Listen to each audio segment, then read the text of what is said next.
Assalamu alaikum mekендештерим. Мынаке біз Эркин сай айылындабыз. Бұл жақтың батырлары мына. Ат минген азаматтар. Атыңыз кім эле? Арун.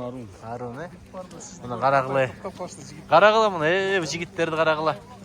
Мына кыргыздын батырлары. Илгери ушундайлар жоону тоскон, элдин четинде болгон, жоонун бетинде болгон. Карагыла, батырлар. Өзүң таптайсың батыңы? Өзүң багасыңбы? Жайда чөбүн, тоютун. Барыңар өзүңөр таптайсыңар же бирөө багып береби? Молодцы. Эртең мененки чөптү качада саласыңар? Таң калты. Анткени бул уйдай жуушабайт да, койдой кепшебейт, туурабы? Эртерээк салыш керек. Эң кечкисичи? Качада? 11-де салам. Түнкү 11-де, Ар кандай да. Ар кандай, Жем бересиңерби? Күндө канчадан? 2 мал. 2 мал. Тузчу? Канча суу карасыңар күнүнө? 2. Мына азыр улакча бар күнүн асасыңар да, туурабы?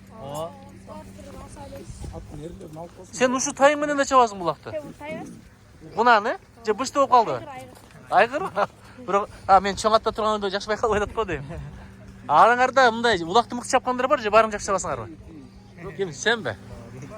Сен да бизди мына Ноорузда, Манаста чоң улакчы бол. Анткени азыр көрөсүңөр го, буюрса көкпөр эл аралык оюн болот. Олимпиадага кирип калса, анан кыргыздардын аты чыгат, Кудай кааласа.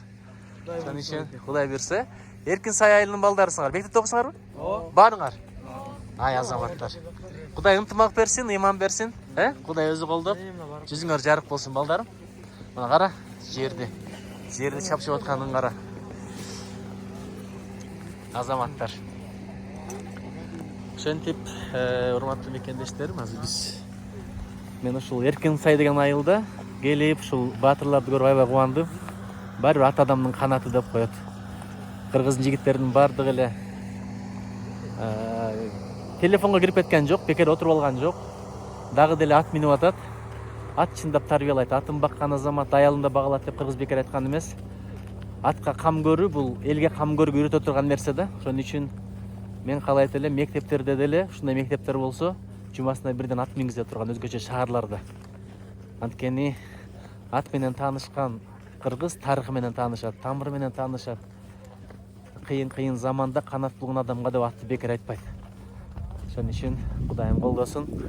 Ушундай жерлерде, тоо боорунда, кар жааган жерлерде, тоо койнунда кыргыздын жигиттери шамал менен жарышып ат менен жүрүшөт. Бул өтө кубана турган көрүнүш. Салам алейкум. Бар бололу, бир бололу. Кудайым экиңе даражабызды бийик кылсын.